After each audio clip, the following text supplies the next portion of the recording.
Hello, everyone, and welcome into a new episode of Prospect Pipeline here on the Flyers Broadcast Network. Brian Smith and Bill Meltzer here with you today as we have a second round to preview now for the Lehigh Valley Phantoms as they've moved on in the Calder Cup Playoffs down in the American Hockey League after a win over the Wilkes-Barre Scranton Penguins in their best-of-3 series. And Bill, you talked about it, I think, when we went into that. That is an interesting format, the best-of-3. And it's really just kind of the way that the American Hockey League is structured. It is a very large league geographically, nationwide, but certainly not a nationwide budget. And so you have to get a little bit creative sometimes in how you do things, especially in the playoffs, because playoff games are not cash cows for minor league teams, because a lot of folks won't drop plans, jump to go to games at that level. So they got to get through the first couple of rounds, and so you get some differences, I guess, between that and the NHL, and even within the league in terms of how those go. But it's best of 3 in the Phantoms division, and they're able to jump on them quick, and that's pretty much what got them going. Is you go into Wilkes-Barre, you steal one, next thing you know, you can clinch at home. That's what they did. Yeah, I mean, game 1 they didn't have to steal because they pretty much dominated that game. Game 2 was much harder fought. Came down to a late goal in the third period because that game was tied most of the game. Phantoms took a lead, and then Penguins tied. Penguins took a brief lead. Phantoms quickly tied. So they were 0-0, 1-1, 2-2 most of the night until Helge Grans scored late in the third period, which was, if that same play happened 30 more times, 40 more times, he might not. It was a no-look backhand. He was falling to the ice, but it found the net, and it was a great setup pass by Jet Luchenko. Not forget that part of it, but I mean, the Phantoms deserve to move on, and this is a really interesting second round. It's a rematch from last year. I think it's a much more even matchup than a year ago. So this is another short series, not best of 3, but it's best of 5. Another series, you go into Hershey, you take a game. Then all of a sudden you have a pretty good avenue ahead of you here. Although Hershey is back-to-back defending champion and won the division again, they weren't quite as dominating as a year ago, and the gap has narrowed. And plus the biggest thing too, in any series, and I thought going into the first round, if you remember the podcast, I thought just for the experience factor, they might go with Cal Peterson. Lappy made the right call. Parker Gahagan has been outstanding really since Christmas, and he was tremendous in that series. So not a question about who's going to be in goal. So before we move on to the Hershey series, just I guess circling back on these 2 games and some of the things we saw there. And you mentioned Jet Luchenko with a couple of great assists. He had 4 assists in the 2 games, and a couple of them were kind of eye poppers. I know he caught Alex Bump for a couple of them. Bump had 2 goals. Anthony Richard had 2 goals. You're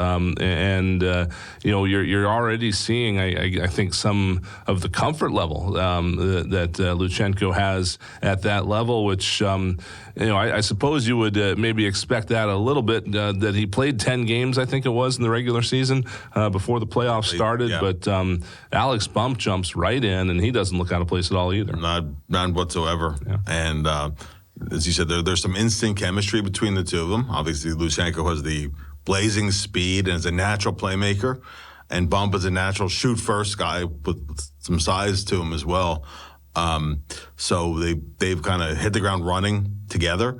I mean, they're definitely 2 guys to watch. I think one of the most interesting things, Brian, is that there are guys who are really pushing to get back into the lineup because there's competition there.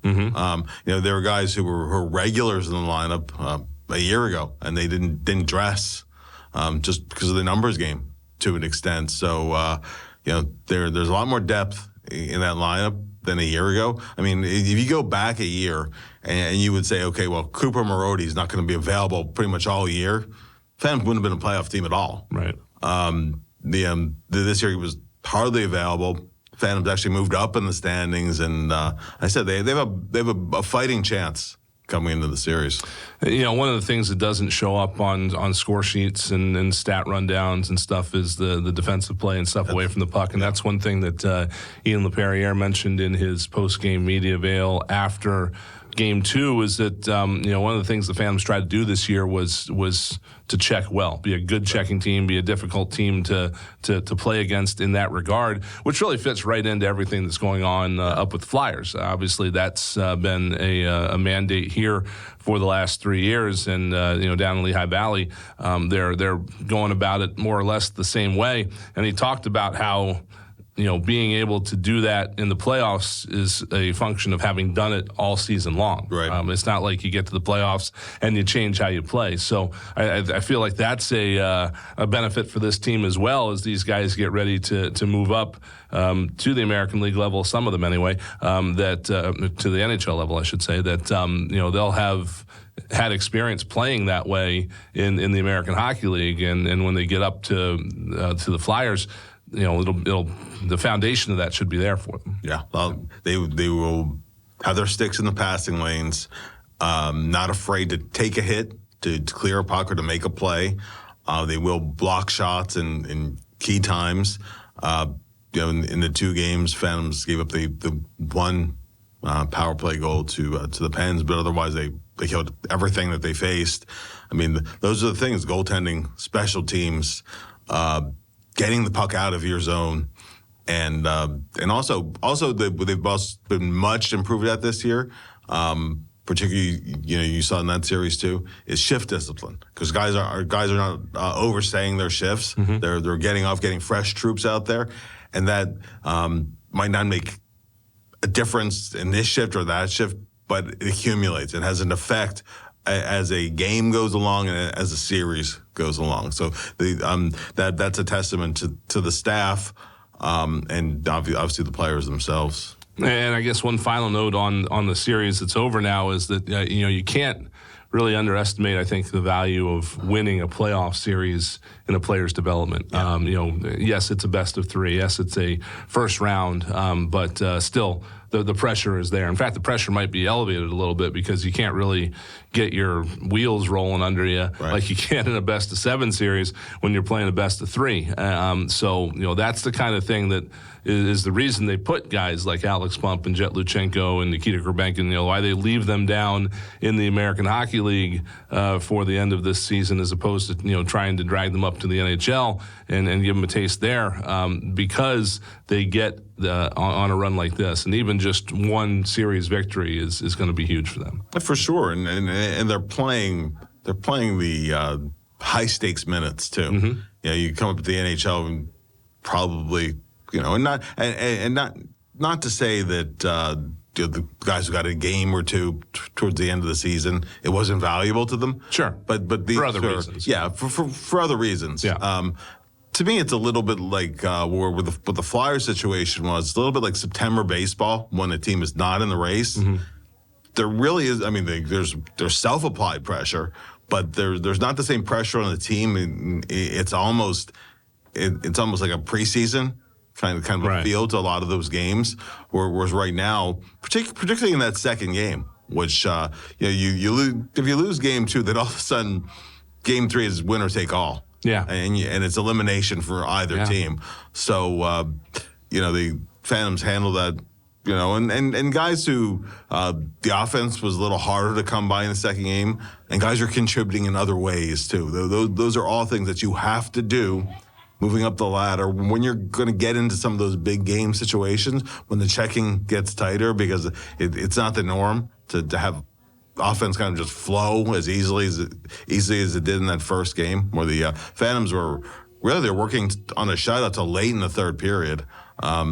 So I think that's a good taste of what's ahead. And obviously Hershey is a really well-coached team. Todd Nelson is a name who comes up as potentially a guy of NHL interest, particularly because Carberry seems pretty cemented as in Washington. So there'll be a lot of organizations who are looking for looking for a coach that will be watching this series, not just for the players, but also for the coaching matchup as well. And I guess one thing I want to clarify, I guess, before we move on, is that when you're looking at a Devin Kaplan versus an Alex Bump, the Flyers in that situation, they had to choose, right? They couldn't. Right. You can't bring. You can't bring Devin Kaplan to the Flyers and then send him to the Phantoms under these circumstances. You can't bring Alex Bump to the Flyers and then send him to the Phantoms because of the roster rules. And yes. there's a date, right? It's the same day as the NHL trade deadline where you have to be on the AHL roster in order to play in the playoffs. Unless you're coming in from the amateur ranks, then you can go in and play, but you can't have stopped in the NHL first. Right. And Nikita Grabenko, we actually almost saw him come up on an emergency recall. He took warm-ups.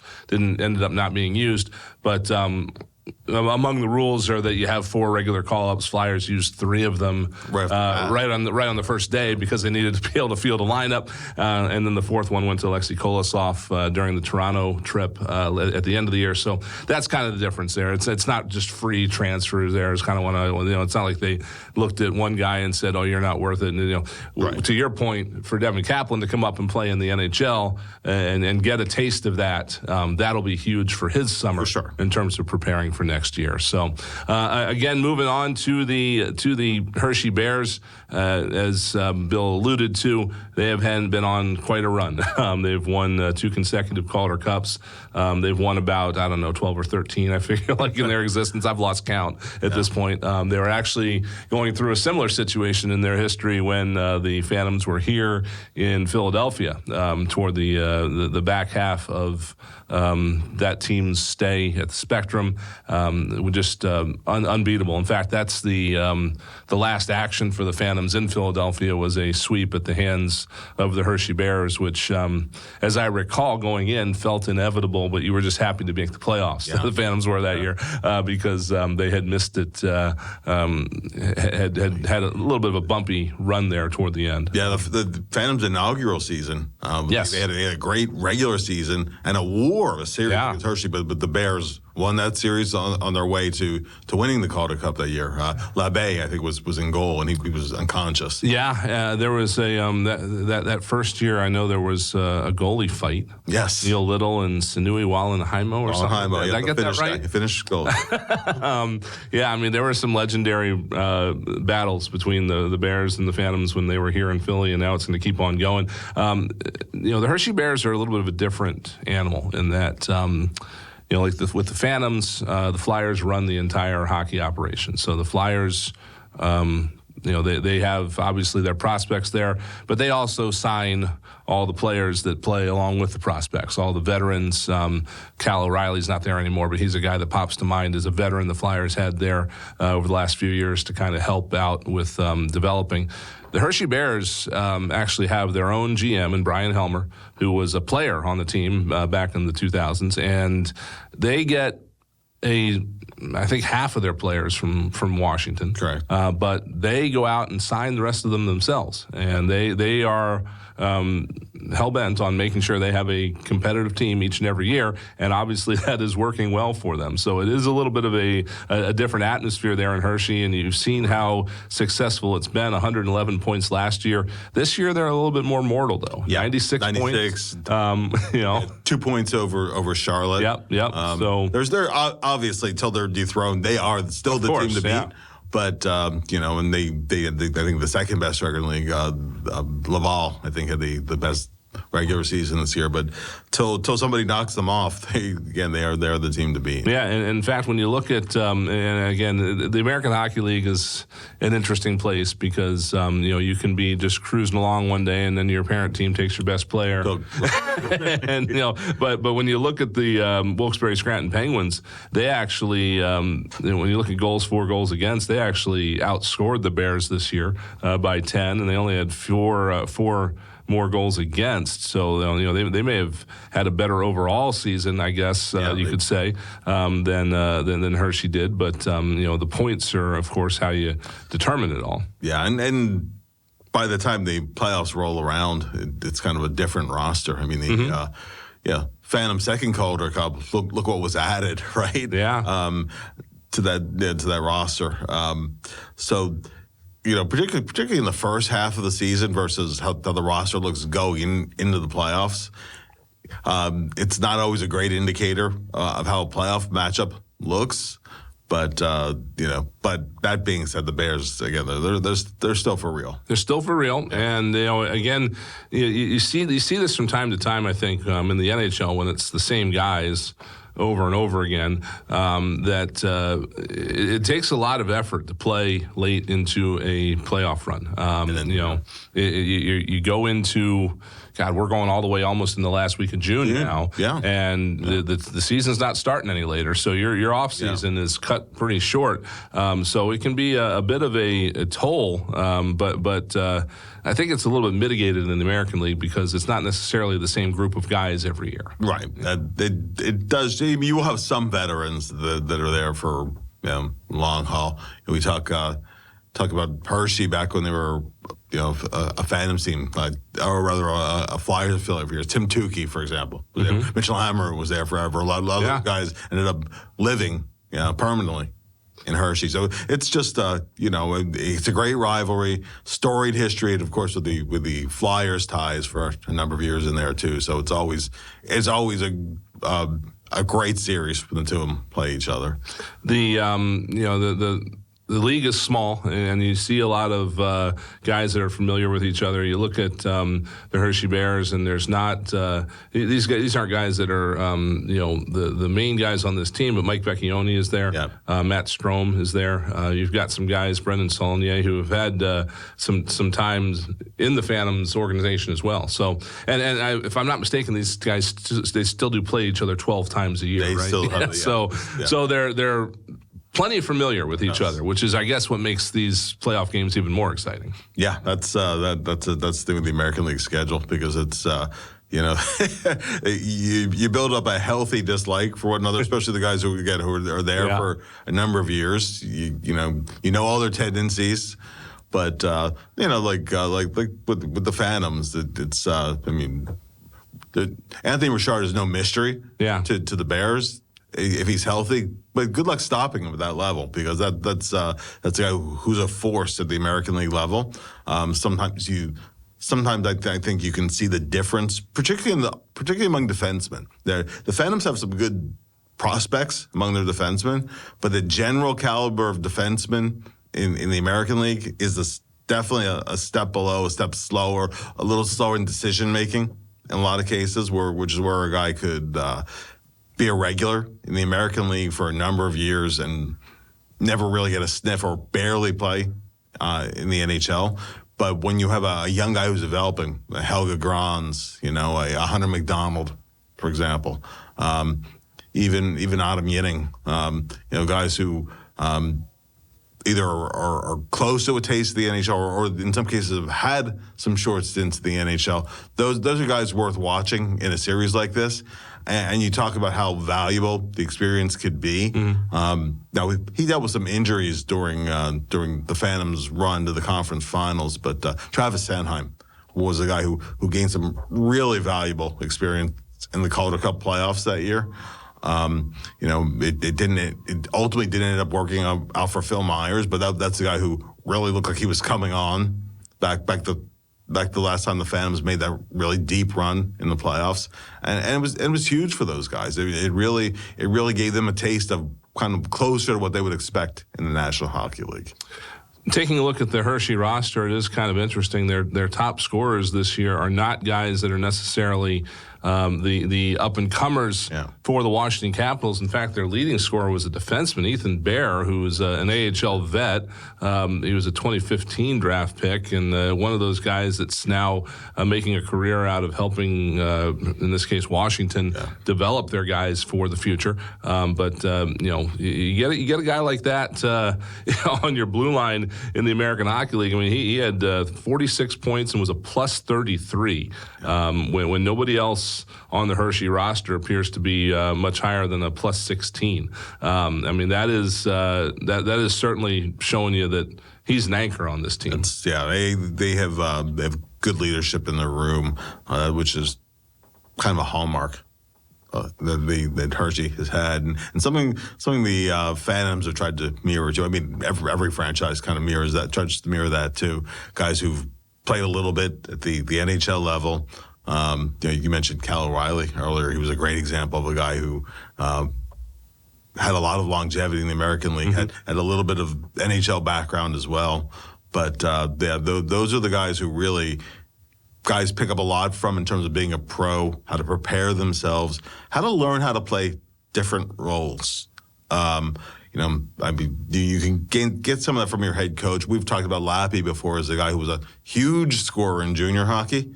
If you look at his junior numbers, they were off the charts. Even the IHL, he was a big scorer, and he broke into the NHL with the Blues on scoring lines actually before he settled into what became his role as a fourth line penalty killer, checker, hitting guy, toughness, grit, etc. Guys have young players can get an eye-opening experience as to, okay, in order for me to last as a pro, maybe work my way up to the NHL, I'm gonna have to learn how to do different things because not everybody can play on scoring lines, and what will my niche be to work my way up? And guys like Bear or Garrett Wilson or guys of that nature, other players, young guys, can really pick up a lot from them, and playing with them as a teammate at practice, but also being on their line for stints.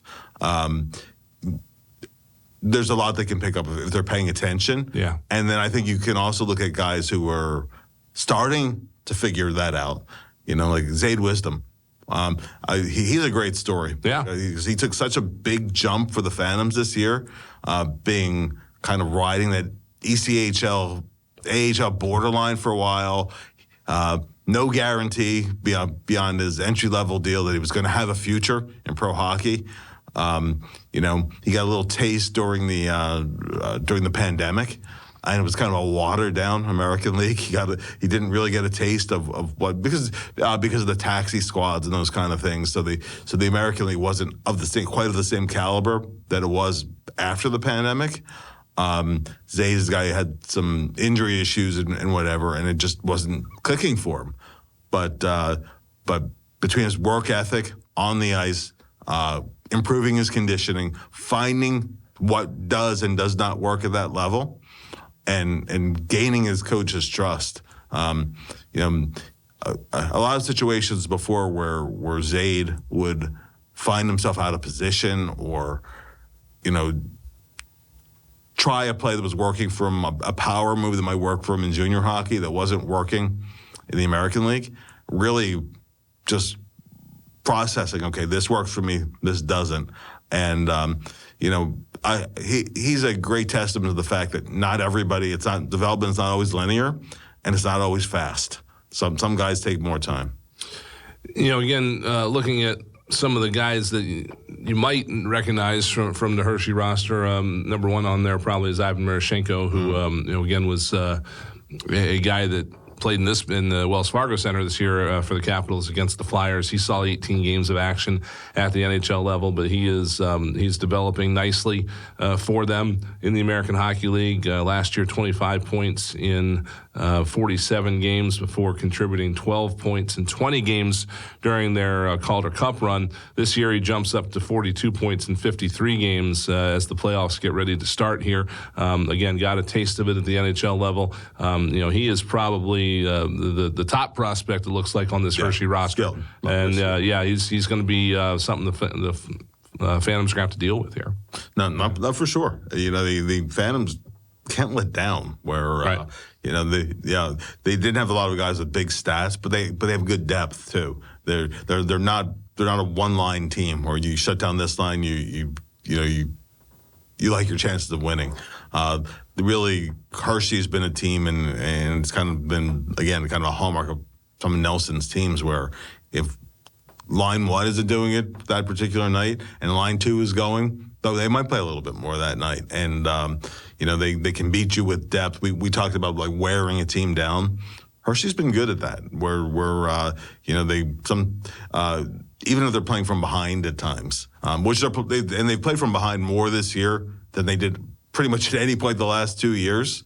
But again, they were still a 96-point team in doing it. And you talk about Todd Nelson too. I mean, I think a lot of people lose track of the experience that he has. Yeah. He has won 5 championships, these last 2 with Hershey. Perhaps the most notable 2 Colonial Cups with the Muskegon Fury and the United Hockey League, as I have to talk about the United League any chance I get, because you don't get that chance very often. He's been around the block as a minor league coach. He was briefly the coach of the Edmonton Oilers back about 10 years ago. Was a midseason replacement for Dallas Eakins back when the Oilers were just terrible. The year before they got McDavid, I think, is when he was there. You're looking at a guy that certainly knows how to get the best out of a lineup like this, because he's been doing it for quite some time now. He has been back and forth. He's been a head coach in the AHL a lot. He's been an assistant coach in the NHL a lot. But he's made it clear that he wants to mix those two. He wants to be a head coach at the NHL level, and is certainly showing that. There's 8 openings as we record this right now. Who knows if there are going to be 9 in an hour or so? The way things are going right now, it might be the year that he gets his shot. Yeah, the Phantoms might be indirectly doing him a favor, because if you look at how late the Calder Cup Finals ended a year ago, the end of June, all the openings have been filled by then. Yep. While a team would be interested in interviewing him, nobody's going to wait around 2 months to talk to him. Yeah. And Washington obviously would give him permission. And we said that Carberry is, he has nothing to worry about in terms of his job. But in terms of teams that want to talk to him, well, you're going to be sitting and waiting if Hershey goes deep in the playoffs again. But he is a known quantity as well, too. So, but I think it's inevitable. He'll wind up in the NHL again as a full-time head coach from the start somewhere, whether that will be in 25, 26, or a year further down the road. But that's a guy who I think it's inevitable. Yeah, that'll be up there. So it's a 5-game series. Starts Wednesday night in Hershey, and then it's not a very long drive for anybody involved. It's again the nature of the beast in the AHL. They play up a lot of these regional rivalries, and honestly, I like it. You like the way that when you're in a current day NHL that you only see the New York Rangers 3 times in a year now occasionally, because of the way things are going. And again, it's funny, the way this whole thing shakes out. I mean, if we're talking about last year at this time when the Washington Capitals got knocked out in the first round, Ryan Leonard all of a sudden might become part of this series, whereas it does not appear to be that's going to be the case right now. It's just, I guess, kind of a compare and contrast between a team in this series whose NHL affiliate is still playing and one who is not. Yeah, for sure.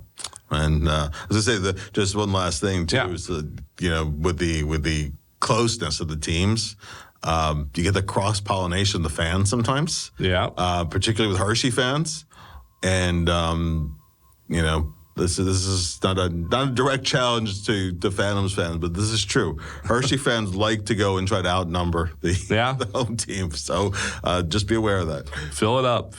Well, again, Wednesday is game 1. It's every other day for the first 3. Yes. And then again, it's the American Hockey League. Things are a little bit funny. If it goes to a game 4, it's almost a week off in between games 3 and 4. But you can catch you can find the schedule on the Lehigh Valley Phantoms website, and you can, of course, there's I know Phantoms 365 is their streaming channel if you're looking for a way to stream it. We will also have these games for you streaming on Flyers Radio 24/7. So it's going to be a fun week or so here as the Phantoms and the Hershey Bears tangle in the playoffs for another time here in this league's long history. Bill, thanks for stopping in. Pleasure. And we will be, again, staying with you here through the springtime as we follow the Phantoms. We follow some of the other teams going on. We'll have another episode of Prospect Pipeline for you here in just a few days. Thanks again for joining us.